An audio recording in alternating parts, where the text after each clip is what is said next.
So, quick show of hands. How many people here are using Time Machine to back up their Macs?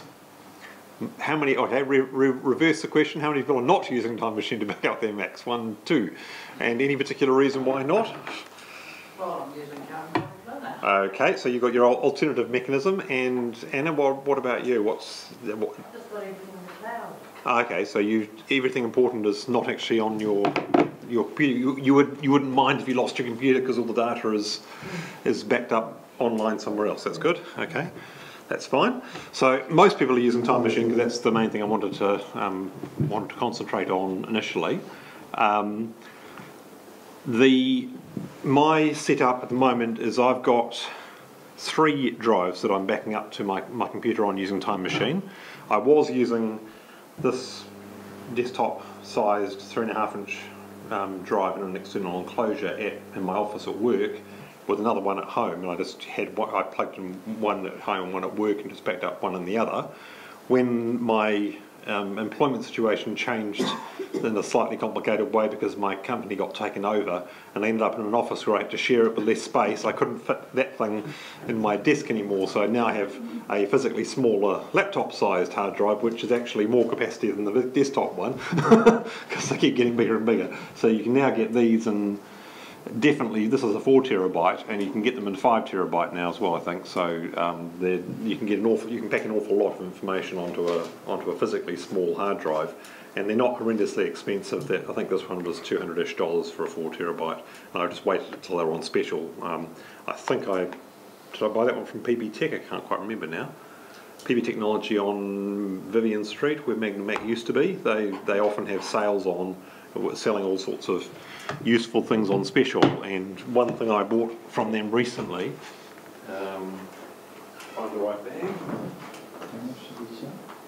200. 200 ish. It's not. On special. It's a new special offer, $299.95. And I'm missing one of my cables, which was with it.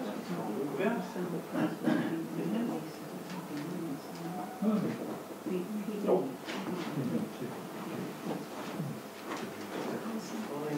Okay, there it is. Right.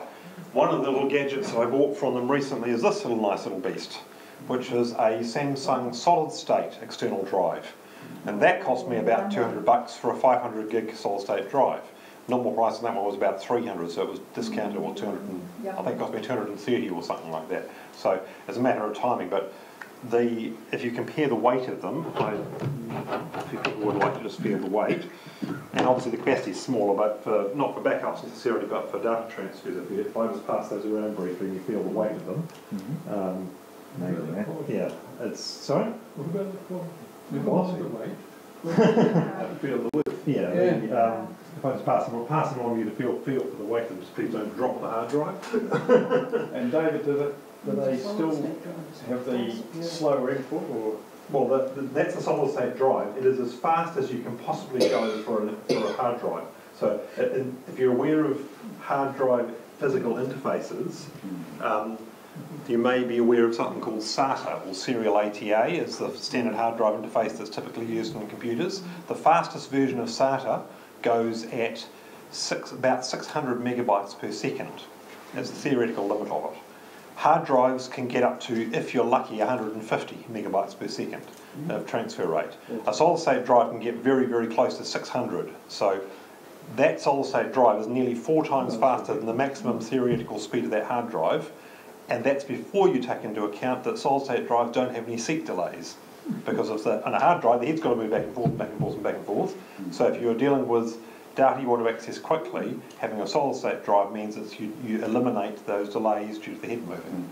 So obviously you're paying a lot more for a similar quantity of storage, but that at about $200 for half a terabyte, compared to the same upgrade in my laptop when I bought this one was $600 or $700 to buy the Apple step up to the next capacity.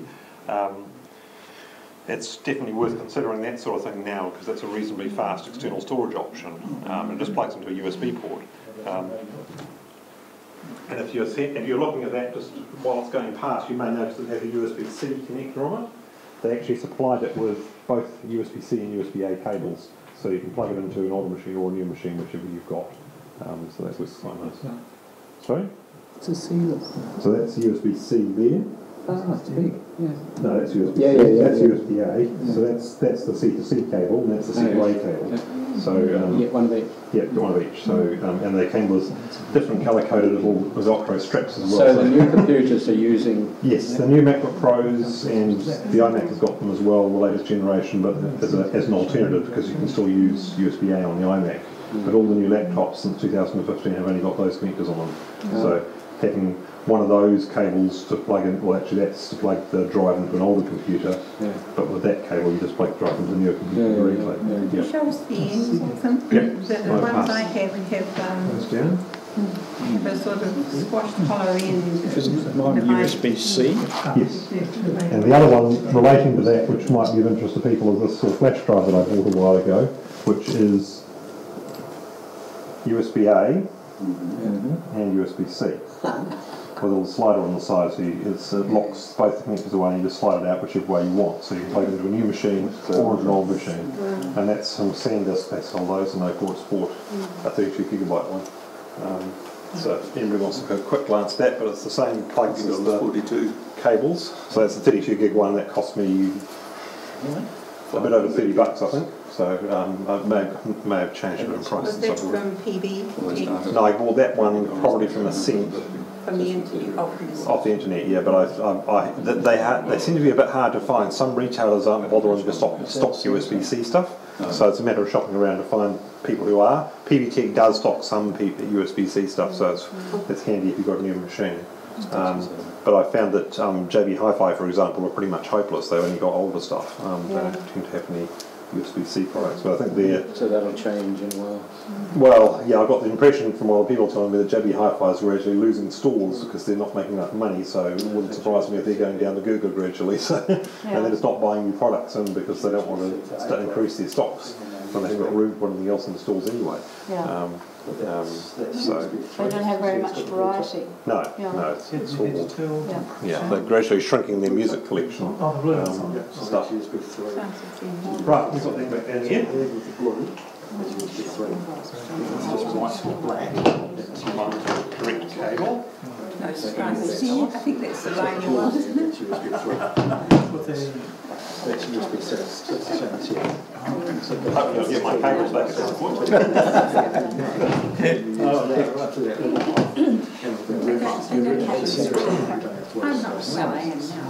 Okay, so time machine backups. Unfortunately, they popped off my screen now. I was trying to leave them open, but it's decided to hide them. I had both of these hard drives popped up their reminders earlier today to tell me, oh, you haven't backed up to your time machine backup drive for 10 days. And grumble. So it had both of those. Are they actually hiding their notifications? No. Crumbles even if you've got 3 of them on Yeah, there. it's basically that warning is independent for each drive if you're backing up to multiple drives. So Shane is familiar with this because he's got 2 backup drives. He keeps one of them at his place and one of them at my work. So whenever he gets sick of the repeated warnings from one of them saying you haven't backed up to the other drive for 3 weeks or whatever. Yeah, well I think the longest I had, because the current one I've got, it got up, I think it was up to about was it 147 days or something. So I've done a long, because now that David's moved offices, I used to go up there regularly and drop them out and swap them, but now he's in a new premise, a new security, I can't do that anymore. I can't see people wandering into the office who have to go through logging in. Health and safety and fire things. Inductions and all sorts of things, so it's easier if I come out and meet somebody in the cafe outside than they come in and meet me in my office. Anyway, so yeah, if you have got a drive doing that, I think it does it every second day or something like that, but it tends to only do it at points when it's going to do a backup anyway, or it hasn't done any backups for a while. So mine warned me the moment it saw my work time machine backup drive. It said, oh, hang on, you haven't backed up to the other 2. Yeah, they're at home. I can't do anything about it right now. But I just happened to not have been taking my computer into my office at home It's very simple. Each one, you know how many days it is since you did the last one. Yeah, so that works quite nicely. And if you do have multiple backup drives, I'll just show you what it looks like as I've just been looking at that. Yeah, at least you know, if you've got 2 drives and you haven't done a backup for 10 days, then it starts warning you. You also, in System Preferences Time Machine, it shows you with little red eyes that indicate that there's a problem, and you can click that to get, couldn't complete the backup. Last successful backup was on the 19th of July for that one and the 20th of July for the other one. I've actually got both those drives hooked up in my office at home now. I've rearranged my desk to the point I can actually have them both, one's on a shelf under the desk and one's on the desktop, so I just leave it on normally, and it just does backups whenever I've got my computer up. Because it also tells you there what the date of the oldest backup on each one. Yeah, so that one is my longest running backup drive. It goes back to 2014, so it's already pruned. I think that's the other one I brought. I brought WD3B with me, so this is the more recent one, and S4B is the most recent one.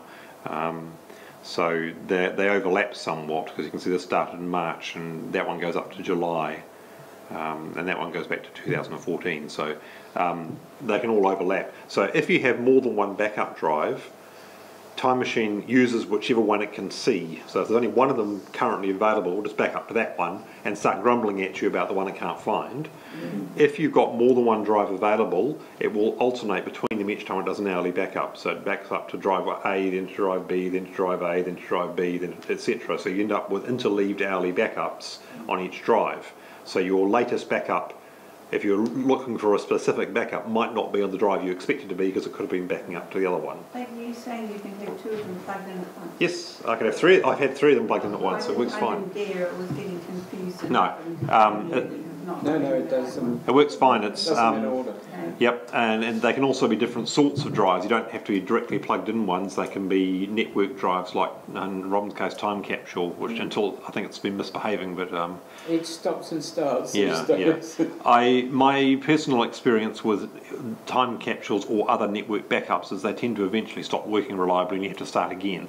So you lose all your historic backups, because you've got to wipe it and tell it to start again from scratch. Well, I've now got a couple of little ones. Yeah. So, yeah, at the moment I'm still using those drives because they're fine. But this one in particular, it's already been pruning old backups quite happily. So it's got through. It's actually quite slow doing backups on my oldest drive, because every time it comes to a new backup, it's got to go and delete 4-year-old backups to make enough room for the next one, and that can take quite a while before it does its first backup. Just on the Time Capsule very quickly. Yep. What else does it do? Wi-Fi? It's a Wi-Fi router and a hard drive. So I've got basically a new router now, Yeah. which I think has Wi-Fi.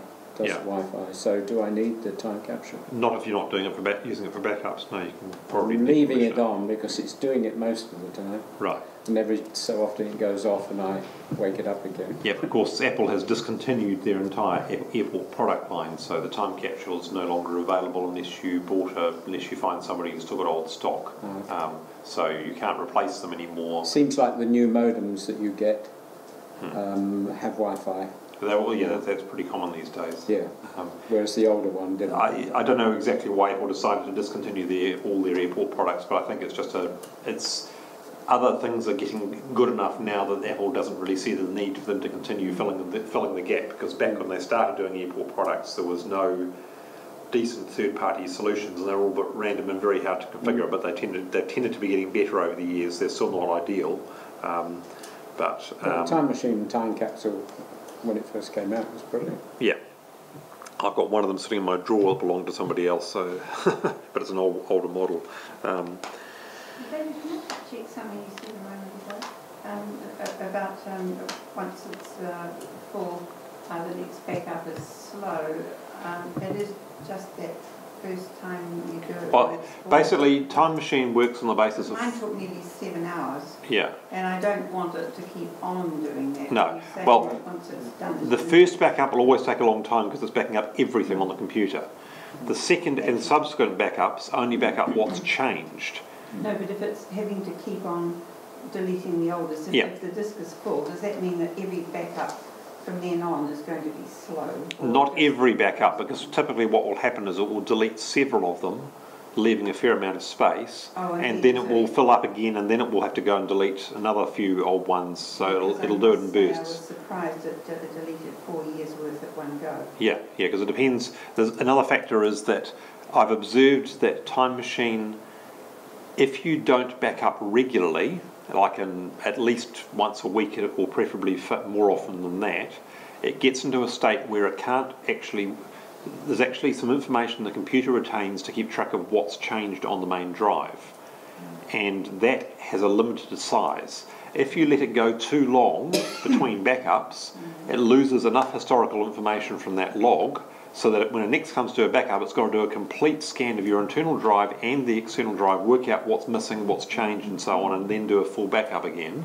And when it does that, it also has to overestimate how much space it needs, and it's more likely to need to delete old backups.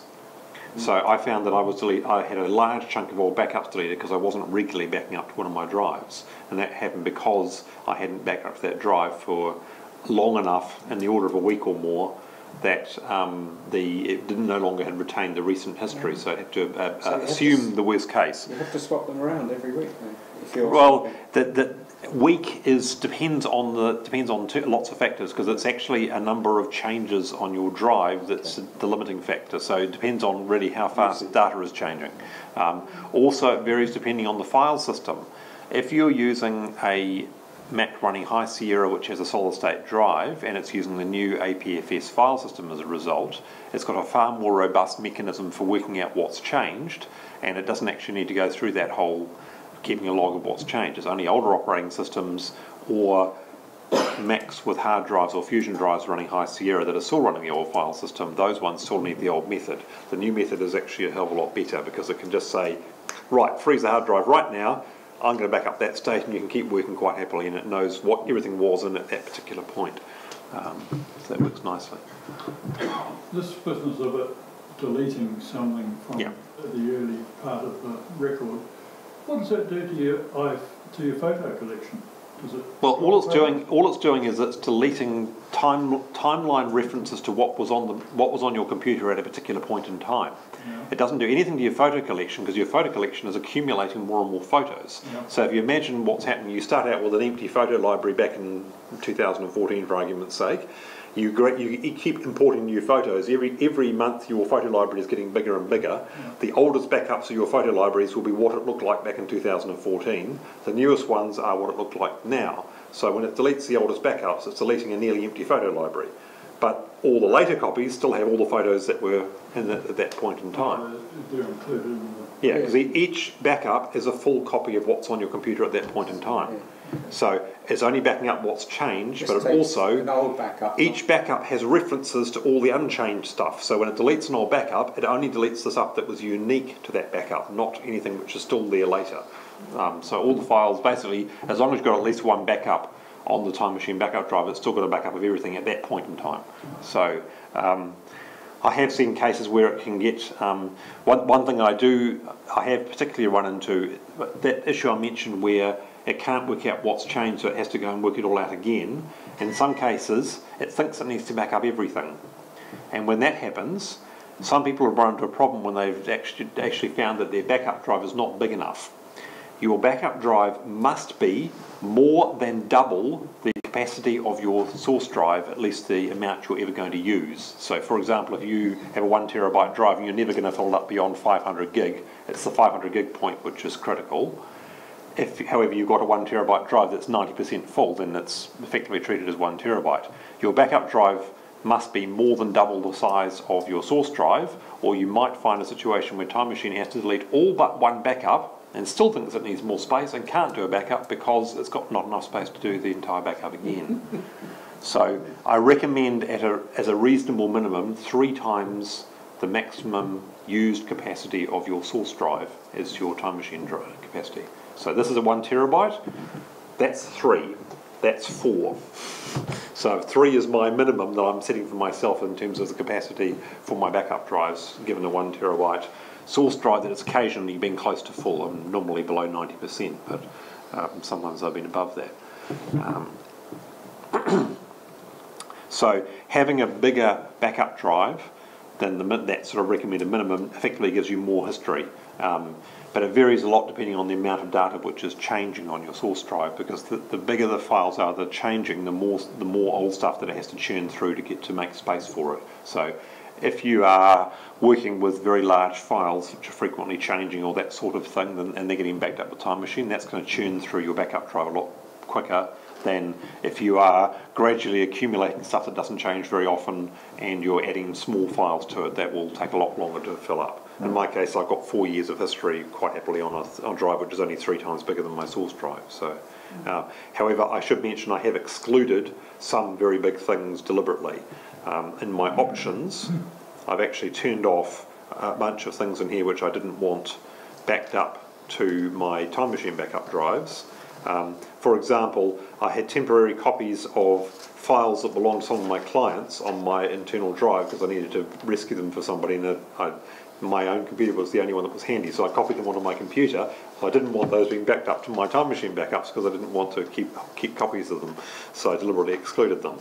But I've also, the major one there is I have multiple virtual machines with lots and lots of versions of Mac OS and Windows on here, which is currently occupying nearly 300 gigabytes of storage in my solid state drive. None of that has been backed up to Time Machine, because if I did back it up, it would take up vast amounts of space every time I used one of my virtual machines. It would back up another 20 gigabytes or something ridiculous. So I've deliberately excluded those, and I'm relying on cloning my drive independently of doing my Time Machine backups on a periodic basis, just to make sure that I've got backups of those at various points in time. I don't care if they end up having to be wound back a while, because none of them got anything important in them, so they're all just basically working copies of other operating systems which I might use occasionally.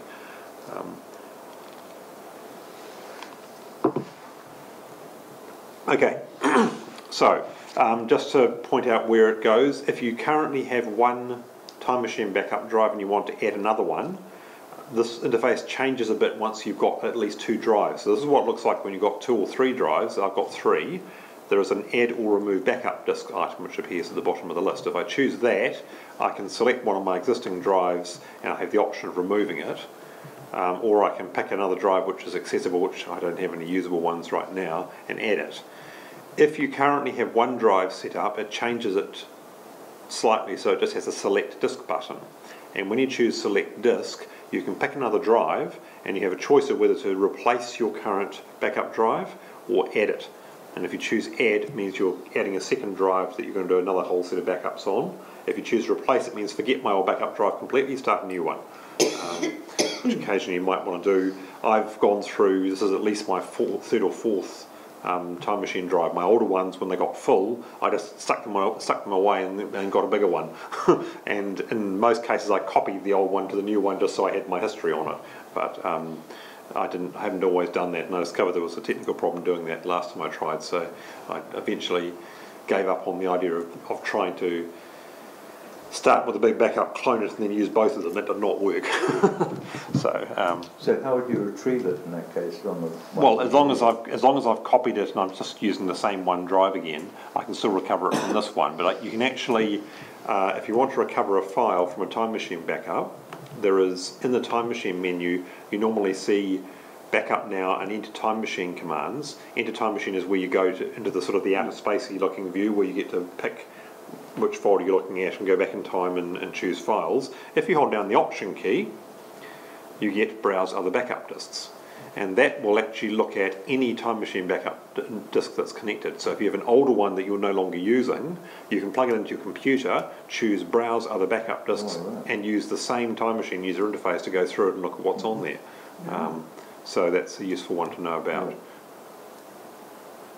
What's its toggle? Oh, enter Time Machine. So Option, I'm just holding down the Option key there and I let go of it and it's back to normal. So that's just toggling between those two. Also there's a Verify Backups command there, which only applies, I think it only applies to networked ones. If I plug my backup drive in, my current one, I won't bother plugging in the big one because it hasn't done a backup in 2 weeks and it'll probably take 3 hours to work out what it's got to do again. So I won't have time this tonight, but this one was backed up earlier today, so it'll be current. So wait for it. Yep, it's appeared. So and if I choose, so notice the Verify Backups command is still greyed out.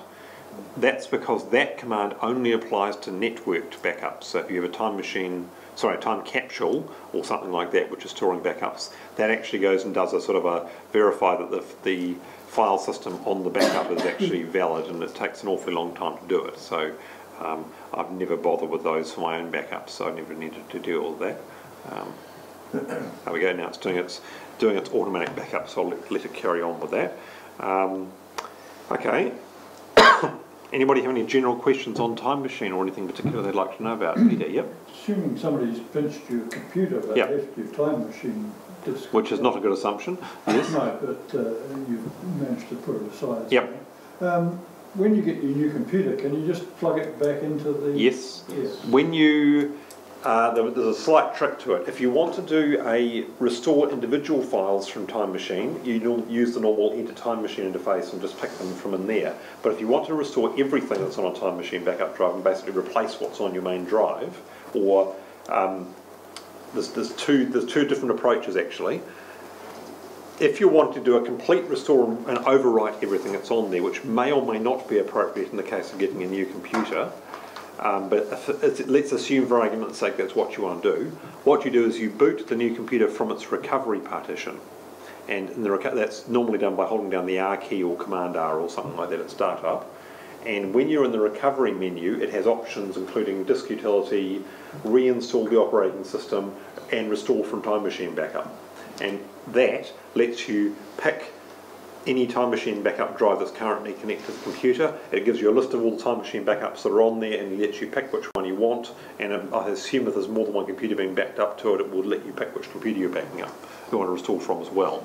So that's the complete restore from drive. So that would be more likely to be the case if, say, you haven't lost your computer, but its internal hard drive has failed, and you've replaced it with a brand new blank hard drive. You then restore the Time Machine backup that way. It's also worth noting that if you have a Time Machine drive plugged in via USB or locally, not a networked one, it actually keeps a copy of the recovery partition on there, and you can boot from the Time Machine drive to restore it. So you don't actually need a working recovery partition on your main drive either. You can do it just direct off the Time Machine drive. But basically a way of migrating. Yeah, so that's the full restore method. The migration method, if you get a new Mac, when you turn it on for the first time, it goes through some initial setup questions, and then one of the questions it asks is, do you want to transfer information from another Mac or a backup? And you say yes, and then you get to choose where you want to restore it from. You plug your Time Machine backup drive in at that point, and it goes through a similar option, and then that actually does a migration from the Time Machine backup rather than doing a full copy of it. So it'll copy all the applications, the user files, but it won't copy the operating system because the new computer's already got the operating system. The only catch to be aware of when you're doing that sort of thing is you need to be running the same operating system or later on the new machine, because you can't do a migration from a newer OS to an older one. So for example, if you've just replaced, you were running High Sierra, you got a new Mac which was a second-hand one, say, and it happens to have Sierra on it, you can't restore a High Sierra backup to a Sierra machine without wiping it. Will it go the other way? Yes, you can go from an older version to a newer version. You can't go from a newer version to an older version. Okay. So if you get a new Mac, right. If you get a new Mac, you're fine. Yeah. As long as it's not too far apart. There's generally a limit of about 5 versions in recent times. So you can go from Snow Leopard to Yosemite, but not El Capitan, I think, from memory. you need a go-between of some kind if you're trying to go too many versions apart. So 10.6 can upgrade as far as 10.10 via migration, but not 10.11. And I think they gradually increased it over the years. So back when they first did Migration Assistant, you could migrate from 10.3 to 10.6, but no further. And over the time, they've gradually added more versions, so it's got easier and easier. But it's sort of a little bit limited. How do you know what you started off with? Is there a way of finding that out? You mean if you're not sure what operating system was on your old machine? Well, if you try to do a migration and it won't let you, it will tell you. Then you call for help and find somebody who's got something in between that can help solve the problem. I have lots of spare machines now, so that makes it easy, hopefully.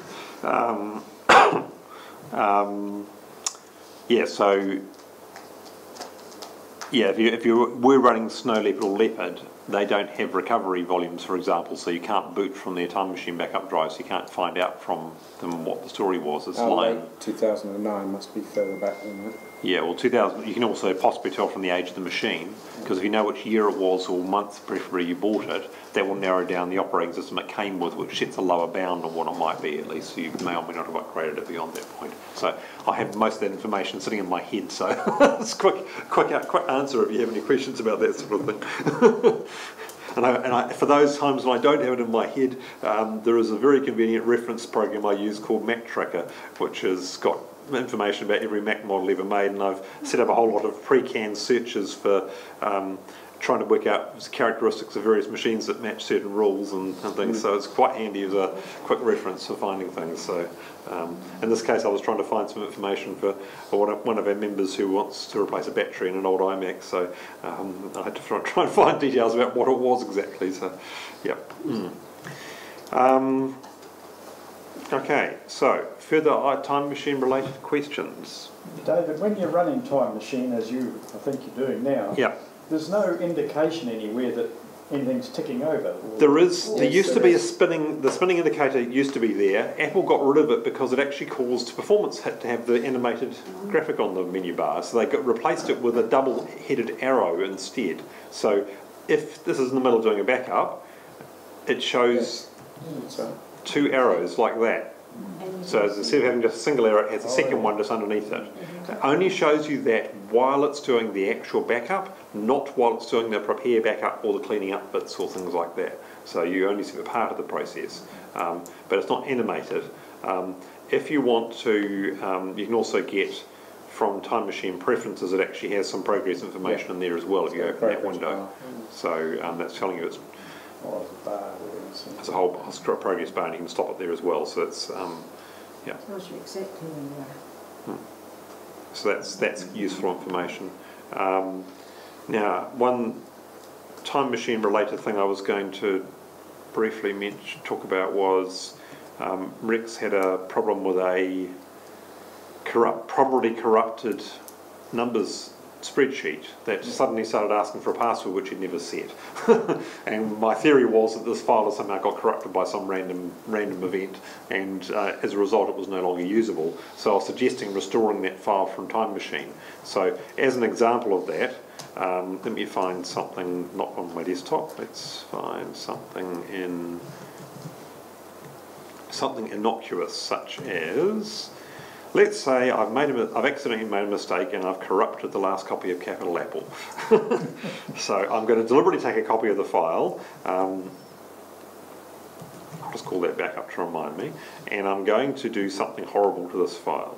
I'm going to open it up with a program I've got called HexFiend, and I'm going to deliberately corrupt the contents of this file by deleting part of it. So I have corrupted that PDF. It's no longer the original contents of it. So if I try and open it, it does not no good anymore. So that is now an example of a file I would like to restore from Time Machine. I think, oh bother, so ignore the fact that I created a backup of it deliberately, just so I didn't have to go through this. I want to replace that file with my last known good backup, as an example of a process you might want to go through a Time Machine. So the way I normally do that is I locate the file on my normal drive that I want to restore or access old versions of. Then I go into, so with that folder in the current view, I go to the Time Machine menu and choose Enter Time Machine, and keep my fingers crossed that it's going to behave itself. There's the timeline. I then use so you can see on the top right hand side that's just showing all the backups it's got knowledge of, which go back to 2014, but some of them are not available because those are ones that's remembered that are on one of my other drives, which isn't currently available. So what I can do is, I know that that copy is damaged, and I'm assuming that the copy I last backed up wasn't. So all I need to do is click on the up arrow, and it says it today at 9:17 PM. So what I can do from there is that copy all right? I can press the space bar and have a quick look at it, as long as it's a file that Quick Look supports, since it's basically a Finder window just in a different context, so I can still use Quick Look. That copy looks all right, so I will click the Restore button. Now, it's also worth noting at this point there are other options. That obvious restore button will put the file back in the current location. There's also, under the action menu, there is a restore this selected file to. So you can specify, I want to restore that copy of the file, but put it somewhere else. So that's a useful option to know about. So if I choose restore, it pops it up, and then the location to which you're restoring it already contains an item with the same name. Do you want to replace it with the one you're restoring? And your options are keep original, keep both, or replace. I know that file's damaged, so I'm just going to replace it. And then now it wants my password, so I'll just give it my password. And now if I look at that file, what do you know, it's okay again. So my corruption, I don't need to keep my backup anymore. So we're back to it. And in any case, I could reconstruct it because I got the original document, I could generate the PDF again, but I just using that as a silly example, so an obvious one that didn't matter. So, so did that make sense? So basically I found the file I knew was damaged. I would go into Time Machine, I go back in time and locate a copy which I think is all right. I then restore that copy, telling it to replace it, and then hopefully that copy is all right. If it turned out it wasn't, I might need to go back further in time and get an older version of it, if you can't easily see. Spacebar will always look at a file? Spacebar is the standard quick look shortcut. So as long as it's a file which quick look supports, so some document for types you can do that with, other ones you can't. So it depends on what it is. Yeah. PDFs, text edit documents, pages, numbers, keynote, Word documents, those sorts of things are fine.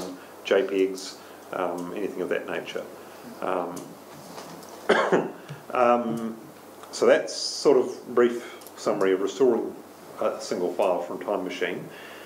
It's also worth noting that you can use Time Machine to restore copies of your email if you use Apple's mail software.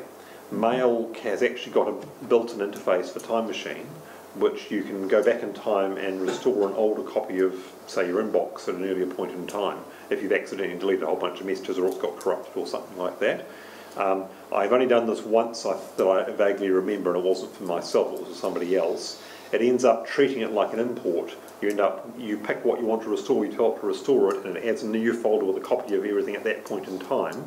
So you've got your current stuff and a restored copy of the old stuff as an alternative. So that's handy to know. As far as I know, there is nothing else which has, apart from Finder and Mail, which still has a Time Machine restore interface. iPhoto used to be able to do it, but I think they went away at some point, and I don't think Photos can do the same thing, so you can't easily restore selected photos from inside the Photos application. Right, moving along. Any other Time Machine questions? The other thing I particularly wanted to talk about was cloning software as an alternative to Time Machine, which some people are using already, including me. So apart from my Time Machine backup drives, I have a cluster of randomly shaped other hard drives that I use as cloned copies of my main drive. One I keep at work normally, one that I keep at home normally, one that stays in my bag normally, one that stays at a friend's place. And they tend to get rotated around whenever I happen to sort things out. The reason I do this is so that if there is a major disaster, such as my house burning down, I don't have all my backups in one place. They're all scattered around the place, so some are at work, some at home. The chances of losing everything at work and home is slim, but imagine there's an earthquake, say, and my house gets destroyed and I can't get to work. Then I want a copy in a third place, which is why I have a copy of a backup at a friend's house. Unfortunately, that one I haven't updated for more than a year, so it's a bit pointless at the moment because we stopped visiting him regularly. I was visiting him nearly every Friday, but I'm not doing that anymore, so I need to come up with an alternative plan. Was his house destroyed, was it? No. Just we changed our arrangements because there was a group of us getting together every week, and one of us moved to the United States. We still get together online every week. We don't actually physically get together every week. So that's changed plans a bit. So the software I normally use for doing my clones is one called SuperDuper. Ignore that. The main thing about SuperDuper is it's quite straightforward. It gives you a reasonably clear description of what it's going to do. It's also free to use if you're just going to do a one-off clone of your entire computer, or replace an existing clone and start again from scratch and do another whole clone of your computer. Can I just quickly ask, Yep. what is a clone and why would you clone? Okay, the time machine backups are great in terms of just having a copy of multiple generations of things and all that sort of thing, but if you need to start your computer up in a hurry and your main drives die, you cannot boot from and use immediately a time machine backup. You have to restore it first before you can use the copy of what's on there, and that might take multiple hours. If you want to get working quickly, the big advantage of a clone is it has a complete copy of everything on your main drive, and you can boot a computer from it. All you need is a compatible Mac. So I can plug this drive into any Mac that's able to run High Sierra, and it will boot from this drive and have a working copy of whatever's on my machine at the point I did that particular So unless you clone, then you can't boot from. Well, you can't boot other and hard drives. instantly use. Time machine you have to restore first, so it takes a long time. If you've got a lot of data, you may have several hours required to restore your backup, whereas I can plug that in and be going again in 5 minutes. All I need is access to a spare Mac. It's an hour, it's time related. So we're talking about the difference between a business and just a personal Well, recreational yeah, thing. partly that. Also, because I've deliberately excluded certain things from my time machine backups because they're huge and they change frequently, I need an alternative way of backing those up, and that's where my clones come in. But if we're just a casual recreational user, time is not a big No, that's true. you can see in a Yep. business. Yep. So, but there's also the small matter of sometimes time machine doesn't back things up properly. If there's a file in use at the point that it's doing its automatic backups, it might end up with an incomplete copy of it or something like that. But usually that will be rectified by the fact that the next one will be fine. So it's only if it's just the timing coincidence is a problem. It's also going to be less of a problem with High Sierra with a new file system, because it's doing that snapshot feature where it freezes the entire file system at a point in time, uses that as the source of the backup. Doesn't matter what else is happening, because it's more reliable. Only problem being that if a file's open at the point it does the backup and it's in the middle of being modified, that copy may not be viable. So my procedure for doing clones is I quit all my applications and have nothing running while it's doing the clone. I leave it going overnight, typically. Do them occasionally, like every month or so.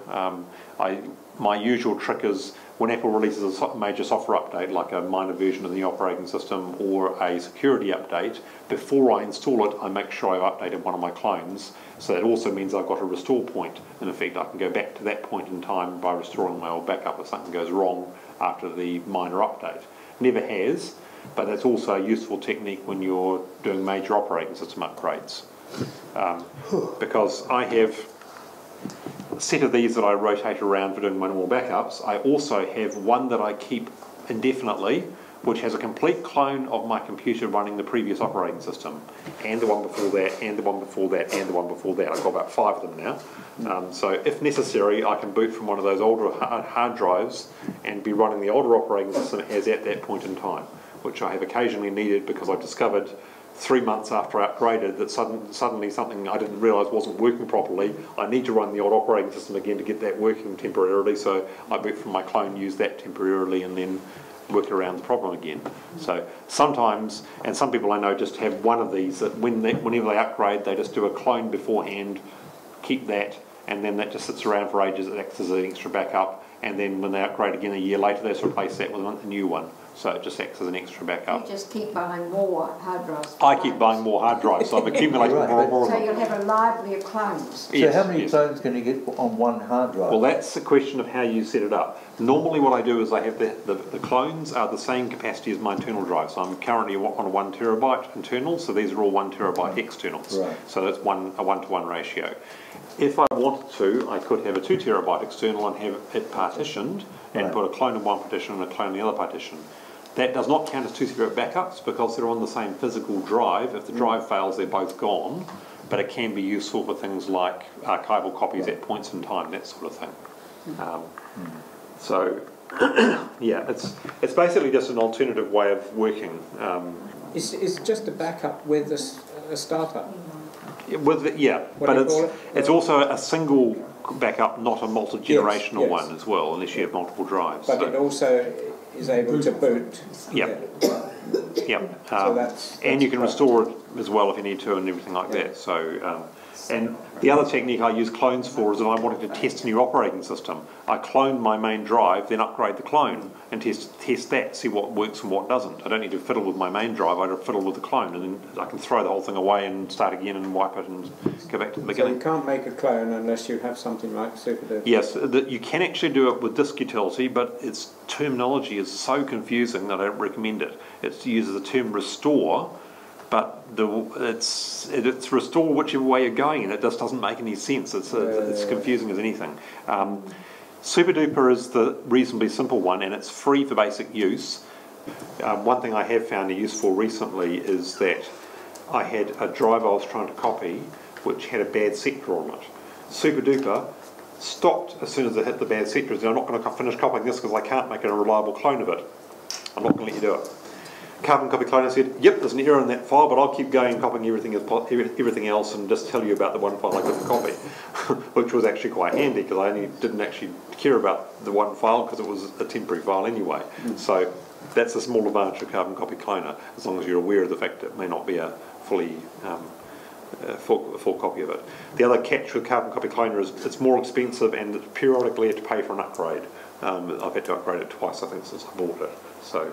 It's not horrendously expensive, it's about $50 rather than $30, so it's not too bad.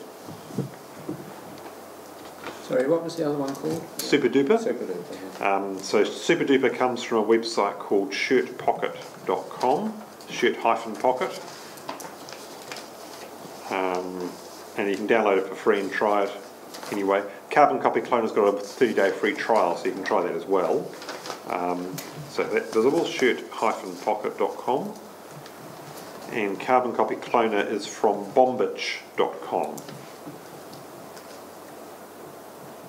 If you can see that there, Bombitch is the name of the surname of the guy who wrote it. Oh, it's not bondage. No, Bombitch, B-O-M-B-I-C-H, or Bombic, possibly.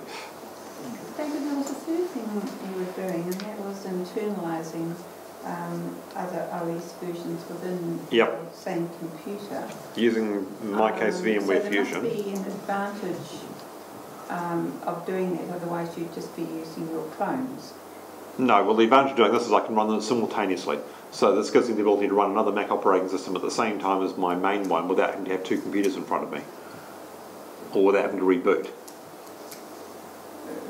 Right, so you can take files out of one and plant them into the other. Yeah, well, say for example, I can go hop in here and run the Snow Leopard server while I wait for this to start up, and I'm running this on my current operating system, which is High Sierra, so I'm running another Mac effectively in a virtual machine inside my main Mac.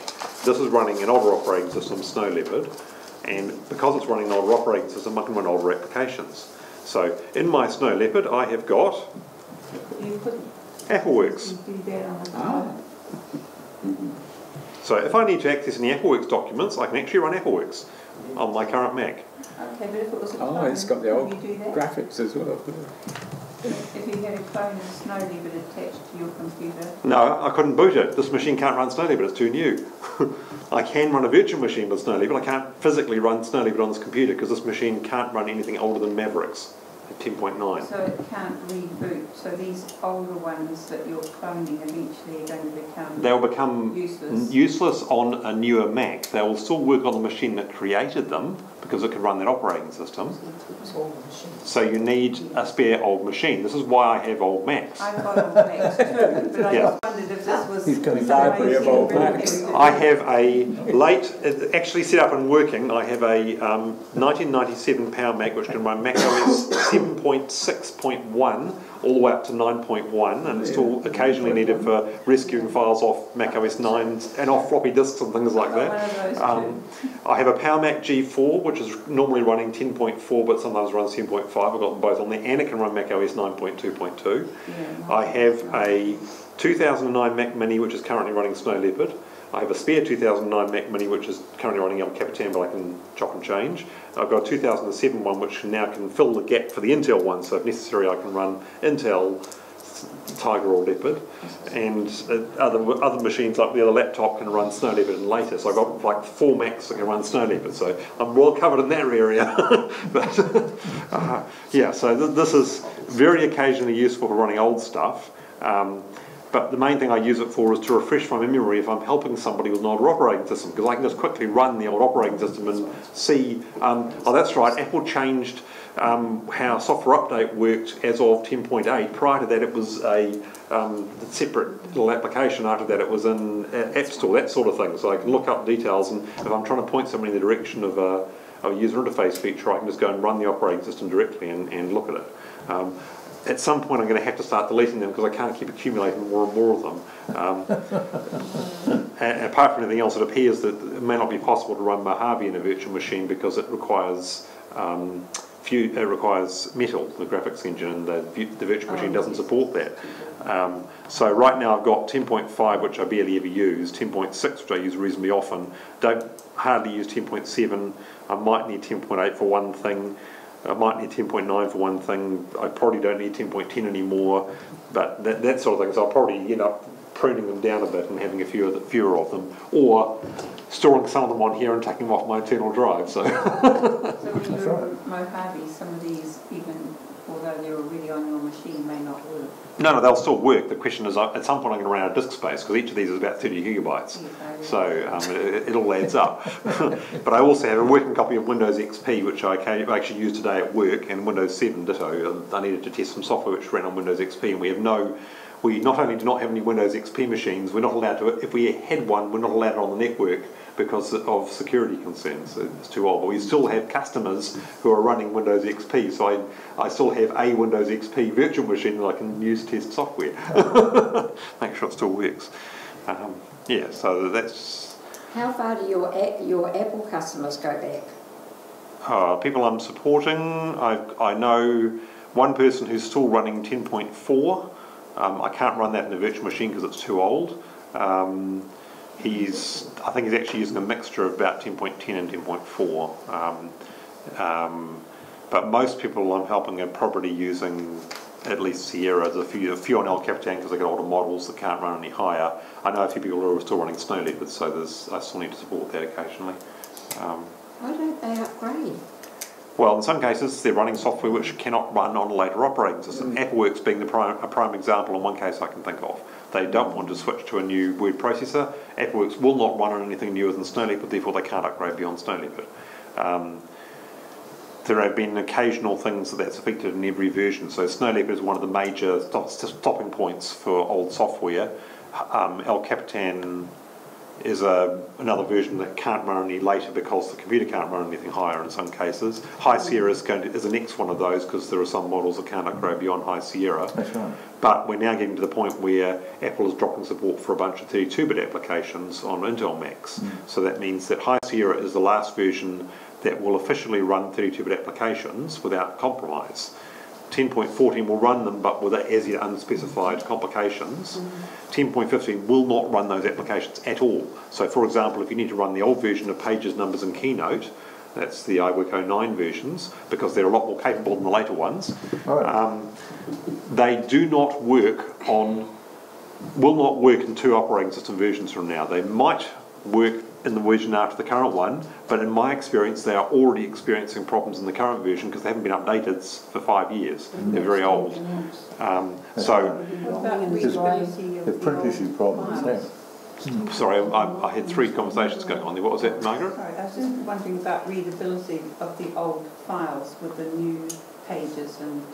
Well, that's okay, because as long as you had saved them in iWork 09 format, then they're able to be opened and converted into the newer format. It sometimes deletes some esoteric features which aren't supported in the process. Like, it warns me it's deleted the Spotlight search index information, that sort of thing, but yeah, nothing major. We've still got some numbers spreadsheets which were done in AppleWorks. Well, I have a lot of old Appleworks And every so documents. often it says, oh, this is an Appleworks one. Yeah. So the reason I'll make sure I keep an old copy of iWork 09 running on one of my virtual machines, so I can still access those versions if I need to. But another one I ran into, which I've mentioned several times in the magazine, is FileMaker, which is a database we use for the club. FileMaker Pro 13 and earlier crash very reliably on High Sierra.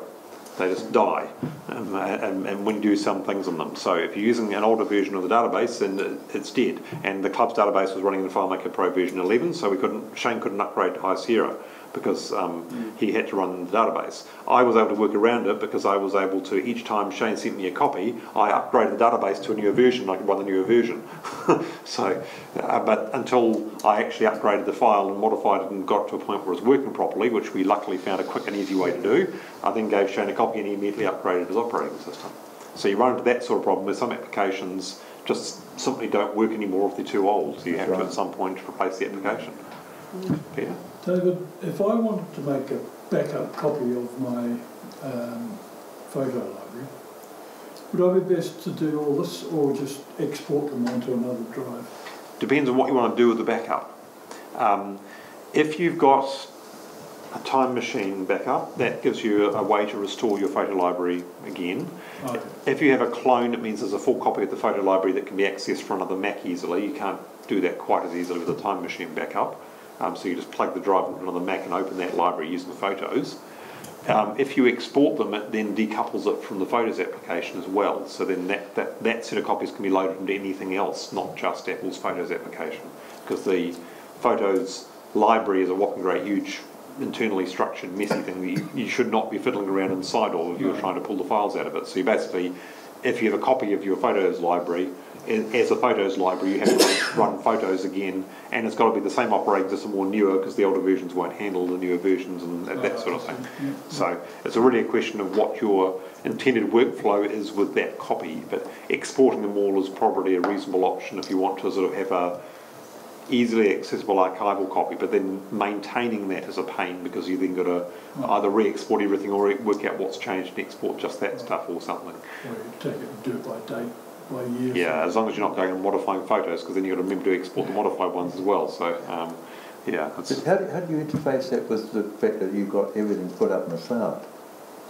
You're talking about photos particularly? Photos. Yeah, well, in the case of Apple's Photos with iCloud Photo Library, the computer is not the master copy of the photos anymore. It's iCloud that has a master copy. Right. The computer can be configured to keep a full copy of everything, and you can back that up quite happily.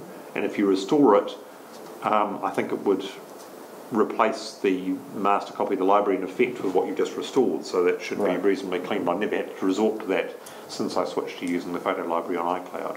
So I can't be certain of exactly what will happen in that case.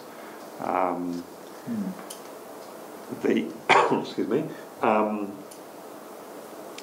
Yeah, so there are some disadvantages to using Apple's Photos because it sort of locks all your photos into this application and there's more work involved in getting it out again. But it does at least make it easier to manage them all because they're all sort of organised for you reasonably well, at least. So it's a step in the right direction. So what's the procedure then for isolating which bits you want to be carbon copied or? Right, well, SuperDuper normally clones everything. Carbon Copy Cloner can be configured to say I only want to copy certain pieces. I don't know if I've actually bothered hunting down that feature. You have backup tasks, and don't care about that. Cancel. Don't know what. Yeah, I have to fiddle a new task. Yeah, whatever. I don't care. What does that do? That gives me so source, you can choose copy all files or copy some files. So if you choose copy some files, how does that work? It's got a filtering. I've got to pick a source first, don't I? Yep, so if I pick my main drive, choose copy some files, then I get to pick which parts of it I'm going to back up. So I can select specific folders that I want to include in my clone. So I can use that for, say, having a clone of only a particular part of my drive. I don't have to back up the whole thing. So you might want to keep a separate copy of just that part. Normally you back up everything if you're just wanting a complete copy of your hard drive, but sometimes you may have a reason to only want to copy certain parts of it. So that's just a matter of picking going to my users folder, going into my home folder, say I only want to back up my documents, go into the documents, say I want to have a clone just of my virtual machines and nothing else, I could just only select that one folder rather than the entire drive, and then that would be a clone of my virtual machines without having to copy everything else as well. So that could be one way of dealing with backing up the stuff I don't want to go onto Time Machine. So I think I can just go Command click, click. No, how do you deselect all? Ah, there. And then in there I can say just tick that one. So that's now just one thing selected for backup. So that would be cloned with carbon copy and nothing else. But that doesn't have photos on it, will it? Yes, Well, it photos does. is, That was down further. yeah, I was working out where I am. So documents, if I deselect that, Yeah, down. further down we've got pictures. There's pictures. Inside pictures is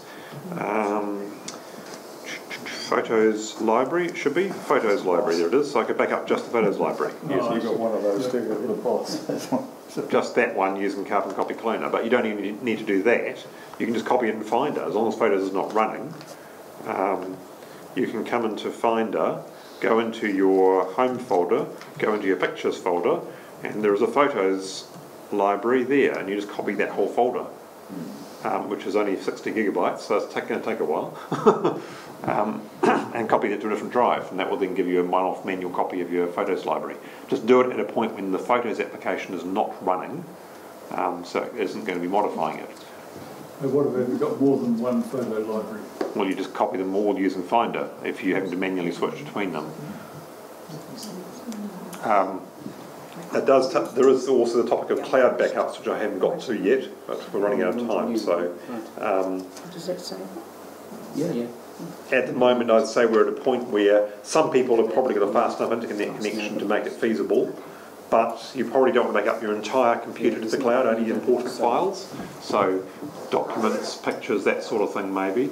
And you're probably going to have to pay for the storage online as well, so there'll be an ongoing cost for it.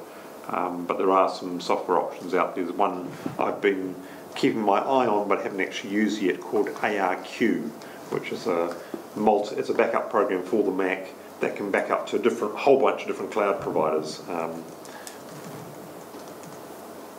ARQ Backup is their website. Does they have a sort of a quick picture there somewhere?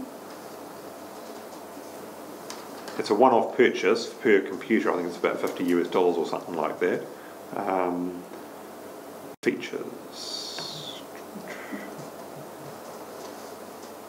Yes, so it supports pretty much every form of online storage that you can get. So it's got Amazon Cloud Drive, Google Drive, Dropbox, OneDrive, Backblaze B2, Google Nearline, Google Coldline, Wasabi, Amazon Glacier and Amazon S3, some of which I haven't heard of. I'm aware of vaguely what most of them are, but most of them are operated by Google or Amazon, with a couple of them from other companies. OneDrive's Microsoft. It's very small to read, something... ARQ. ARQ backup. Backup.com. That's the thing, that's the software. So this is just the client software which you use. It's sort of a bit like Carbon Copy Cloner. You can pick what you want to back up, and then I haven't actually run it yet, because as soon as I run it, it will start my 30-day free trial. So I want to be at a point when I've actually got time to concentrate on it and not just do it at random.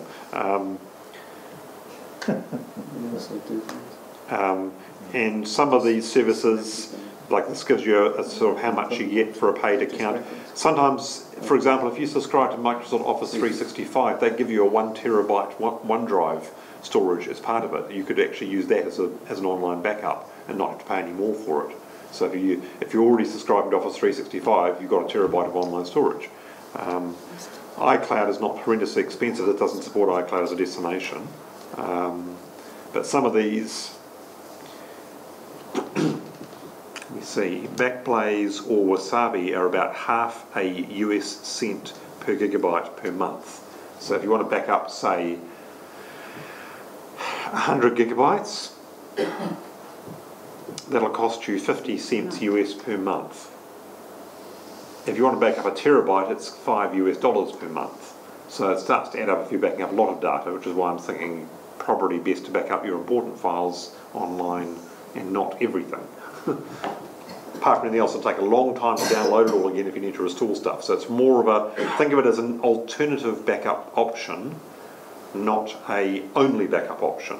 It's best to have something local as a first quick restore, whether it's a clone or a time machine backup, but having an online backup as an alternative means you have a disaster recovery method if everything goes wrong, your house burns down, all your backup drives are gone, and you didn't have one that's stored at anybody else's house. So, or a burglar comes in and steals all your equipment, which is the main worry if you have a computer and a hard drive sitting next to each other. Oh, all this lovely electronics, I'll just take the whole lot.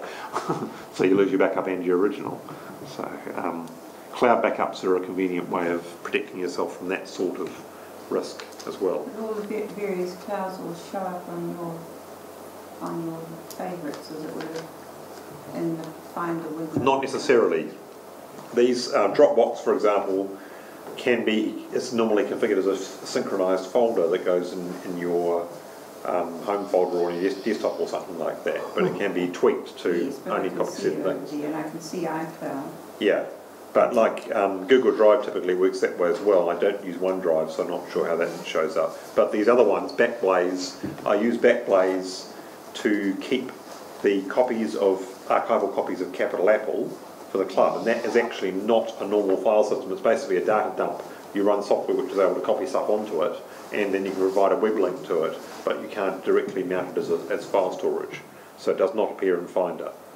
Can you choose whether you can see what's in it in Finder or not? Because I think with iCloud you can. Yes, well, iCloud Drive you certainly can, same with Google Drive and most of the others, Dropbox and so on. But normally you use the web interface to access them to find out what's on them, and if you don't have that level of access. But most of these other ones, they're aimed at different sort of markets in some cases. Like Amazon's got 3 different options mentioned there. There's Cloud Drive, Glacier, and Amazon S3. S3 is sort of their fast storage, whereas Amazon Glacier is intended for archival off-site storage. It's more of it's cheaper, but it's also it's cheaper to upload stuff to, but it's more expensive to get stuff back from, and it's intended as more of a reference where you write stuff to and then don't get it back again unless you really, really have to. It's that sort of distinction you need to consider if you're thinking about online storage options for some of these things. But they tend to work out cheaper than paying for more iCloud storage, for example. Like iCloud, what's that? Half a cent per gigabyte per month. So if we multiply that by 200, so that's $1 for 200 gigabytes per month. That's about half the price of what Apple's charging for iCloud storage for Backblaze, just as an example. But yeah, it's a question of finding something you're happy with and just using that, really.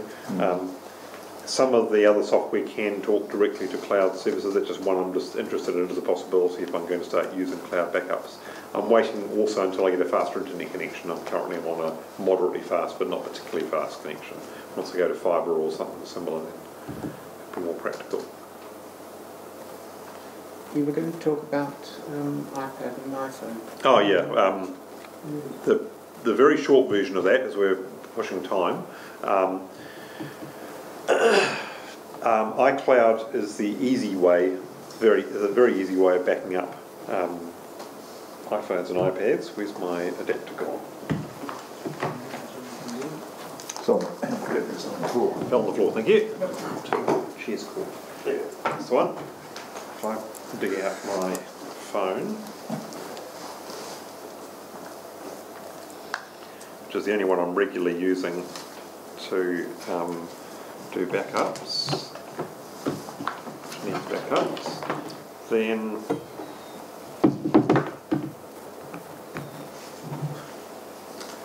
if you're running a reasonably recent operating system, then under settings, at the very top of your settings is the Apple ID iCloud section. If you go into that, there's an iCloud section about halfway down. You go into that one, and then in there is your backup. If you scroll down, iCloud backup. So that one has iCloud backup is on. That's pretty much all it offers you. So as long as you've got enough storage on your iCloud account to keep the backups, it keeps more than one of them typically, but I've never needed to restore one which isn't the latest, so I haven't really investigated that. So that's the obvious, easy method. You basically just turn on iCloud backups, make sure you have a big enough iCloud account to fit the backup, and it isn't necessarily directly related to the storage capacity of your phone because there's complex interactions with things. For example, it does not back up the apps. So the size of the apps you have installed does not affect the size of your iCloud backup. It backs up a list of the apps, so it knows what was on your device. But if you have, for example, a 3 GB game installed on your phone, most of that content is part of the application. It's not data which it needs to back up, so that doesn't get backed up. So the amount that's stored on your phone isn't necessarily the size that's required for the backup.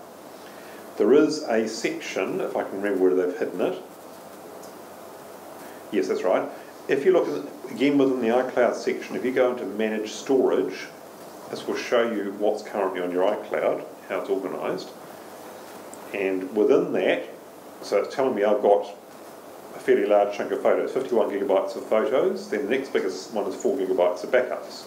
If I go into that backups category, it shows me I've got my iPad Air, it's using 1.4 gig, this iPhone's using 900 megs, so this has currently got probably 5 to 10, no more than that, 20 or 30 gigabytes of stuff on it, mostly music and photos. None of that is in my backup because the photos are all in iCloud Photo Library, the music's all synced via iTunes and so on, doesn't need to be backed up. So that's not included in my backup. So the media isn't included either. So it's less than a gigabyte to back up this phone.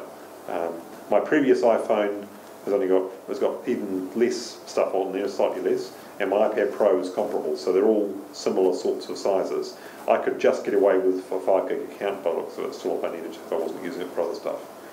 Now, within this storage screen, if I go into my particular iPhone, it will tell me how big my last backup was, and it will tell me how big the next backup will be. Once it's worked it out, and it gives you the option to choose what to back up or not. So sometimes it might be appropriate for you to turn off some things that you don't want to back up. However, I'd only recommend doing that for things you care absolutely not about losing, because if you turn them off and you lose your phone, you can't restore them if they're not backed up, or your iPad. So, for example, if there's an app that tends to store reasonably big files and you don't even care about them, then you can switch that off and it will not be backing those files up anymore. But you should be backing up important things like your photos if they're not stored in iCloud already. And it's telling me at the bottom there, Photo Library is backed up separately as part of iCloud Photo Library, so I've done that. Because I've got that feature turned on, it's not showing photos here, but if I didn't have that feature turned on, then the photos will be my single biggest backups probably. So it's telling me that my backup size is 954.9 megabytes. Next time it does a backup, it's going to need to do 203 megabytes roughly. So that's some useful extra information, and I can show all apps there and I can go through and see how big each one will be. And if I really don't want phone dock to be backed up anymore and save myself 52 megabytes, I can just turn that one off. I don't even know what's in there. It's just a diagnostic program, an app that I got at some point. I haven't used GarageBand, but that could have some big projects in it. But it's got all the apps there just sorted by size of what they're backing up. So I can go right down to the bottom, and Microsoft Teams I've only just installed, so I haven't got any data on it yet. But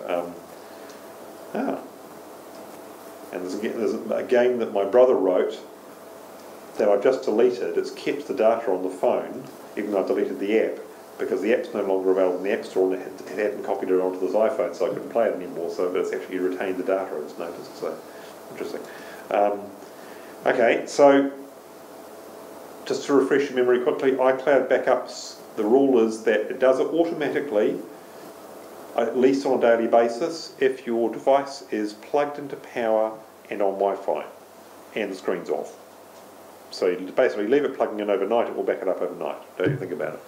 If you are operating in an environment where you don't normally have Wi-Fi, your phone will not be backing itself up automatically. You have to actually manually back up now at times that are convenient for you when you're on Wi-Fi network to be sure that it's backed up.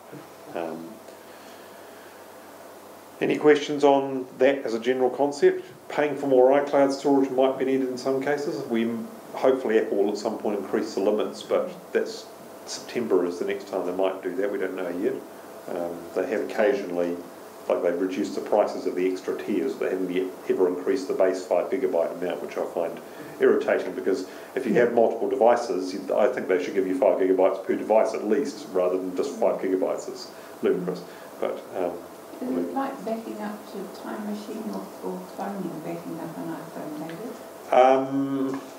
David? Sort of a bit of both. I think it actually does keep multiple backup generations if it's got space for them. So you can actually restore a slightly older version from iCloud. But typically it's really more like cloning. The latest content of it as the last backup is there and easily accessible. That's the whole thing. Yeah, and if you want to restore it, the only way to do that is from iCloud is to restore the entire device. You've got to wipe the phone and restore the entire phone. You can't restore selected things out of it. The other option you've got is backing up to iTunes. So that requires running iTunes on your Mac or Windows machine. And when you plug your device in via USB, it would typically back it up automatically. As long as iTunes is running at the point you plug it in, or it runs it automatically. You can also back up across a Wi-Fi network to iTunes. Again, iTunes has to be running. So if you don't normally have iTunes running, it won't be doing backups if that's your normal backup method. You have to remember, I actually leave iTunes running normally since I'm using it for playing music quite regularly, so I just have iTunes running all the time. So before I used iCloud, I was just backing up to iTunes automatically whenever it felt like it. And I think similar rules apply there. If it's doing it automatically across Wi-Fi, it'll do it while it's plugged into power, not just while it's in the vicinity, and again it has to have the screen off. With an iPad, you actually have to physically have it plugged in.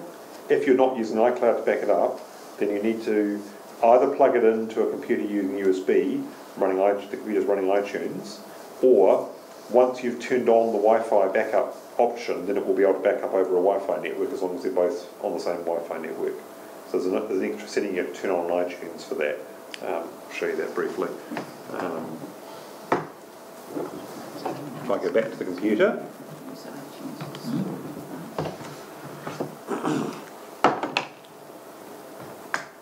Find my cable, plug my phone in, fingers crossed.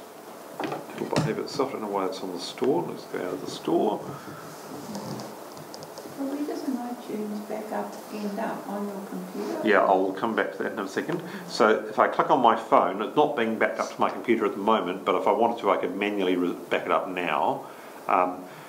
In the summary view in iTunes for that particular device, there are some options down here which are, where's it hiding? What am I thinking of? Syncing is a separate issue. Oh, there we go. Automatically back up. It's currently set to back up to iCloud, so it's turned off automatic backups to iTunes. There is a backup to this computer, which will stop it backing up to iCloud and instead back it up to this computer. There's also an option there for whether or not to encrypt the backup. If you don't encrypt the backup, it won't back up some of the more sensitive information like health data and passwords. So that only includes the less sensitive information. If you do encrypt it, it means you can't access it except by restoring it. Whereas if you don't encrypt it, there are third-party utilities that can dig into your iTunes backup and look at files inside it and pull things out and that sort of stuff. So it's a trade-off between having a complete backup and having a partial backup versus accessibility to the data. David, that's what I noticed too. The last time I did the iTunes backup, that recent iTunes backup, originally I had, because I do backup to my computer, I also had encrypt passwords. Yeah. When I updated iTunes, went back into there, the encrypt iPhone had been switched off. Mm-hmm. If you switch to a new device, it will be a different device, so you change phones. No. I had that on for the iPhone 10. Okay, don't know why it would do that. I had to actually go back and manually turn that back on again. I just wanted to mention also you can do a manual backup now, even if you're backing up to iCloud, so you can do a one-off backup of your phone to iTunes just by clicking that button. Again, though, you have to encrypt the backup if you want to have a complete backup. So what that does for them in terms of where it stores them on the computer is there is a folder buried inside the library folder inside your home folder. So to answer your question, Margaret, it's library mobile sync or something like that. There's iTunes actually has a list of them under preferences. under devices, it lists which devices have been backed up in that folder, and you can come into here and look at them and get to delete the backup. And you can even, if you control click on it, you can choose show and finder, and that will reveal the folder.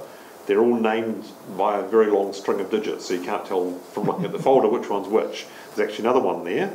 I don't know what that is, but something else has been backed up here, and I'm using some third-party software which has gone and stuck some stuff in there as well. So, but that allows you to go and find the appropriate folder, but then if you look inside it, it's also impossible to read because all the files inside are also randomly named. So you can't directly use the folder for anything other than there are some third-party utilities that can decode all of this and give you the correct file names. But if you wanted to do something like do a one-off backup of your device and then keep a backup copy of that permanently, you can do that by finding the folder and copying it in Finder, and you can keep a backup copy. Also, if you back up your Mac with Time Machine, then that effectively gives you Time Machine backups of your iPhone, because the phone or iPad, because that's a point. this folder will have a repeated generational backups in your Time Machine It now backups. becomes part of your computer. Exactly. Yep. Okay. So that's possibly a worthy option to back up. Reason for backing up to iTunes. The only problem being that it takes a lot of storage because it's accumulating a fair amount of information on your phone. So I stopped doing it mainly because I didn't want multi-gigabytes worth of iPhone backups to occupying storage on my computer. Right. When I just decided I'd pay for iCloud instead and just do it that way. Have you got a sort of a choice, or how do you choose which things you back up from a phone?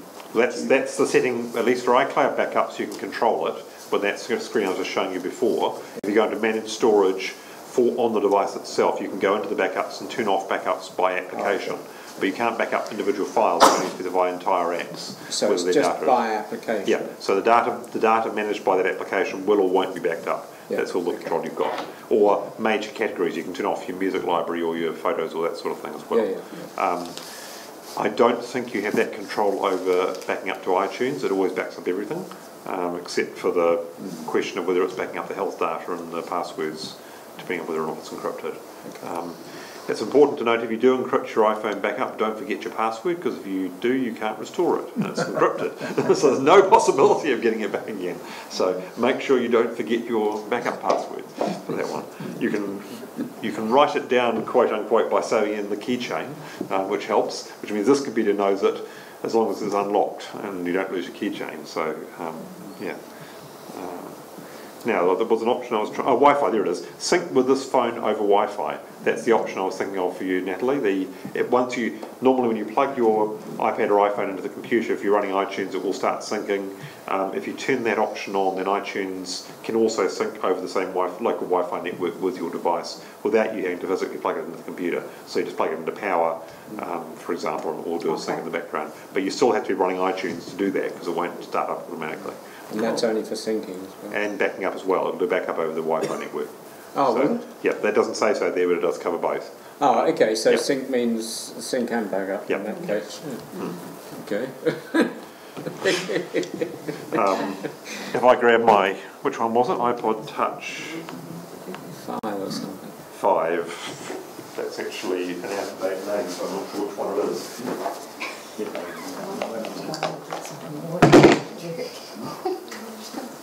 Probably that one.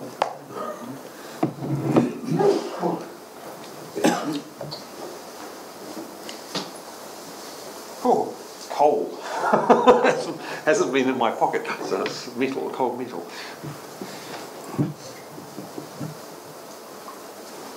Which reminds me, I need to just install software updates on things before while I talk to you. Cancel that. Wait for it, wait for it. I'm seeing Apple logo. Here we go. Slide to unlock. So I should see it there. See you, mate. See you. Yep, come on, let me click it. Not let me click it yet. Thinking about something, just won't let me click the icon. Hello.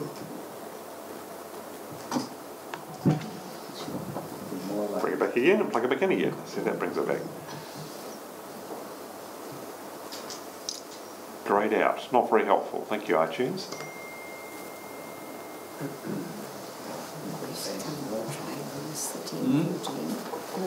This one actually is not the best option because it's got a... Yeah. There we go, got it. Right. No. Do not ask me again. This is my deliberately kept running iOS 8 iPod, so I can have a test machine for running iOS 8.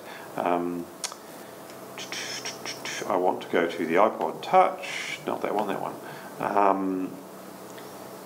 So this one is set up to back up to iCloud as well. It's not set up to back up to this computer. So this one has got an encrypted local backup. If I do a backup now, and this actually tells you I did a backup in 2017 to the iCloud and in 2018 to this computer as today. No, a week ago. I must have plugged it in last week or something like that. Backing up now, while that's going on, it's set to sync over Wi-Fi. I'm not sure if this has got onto the church network though.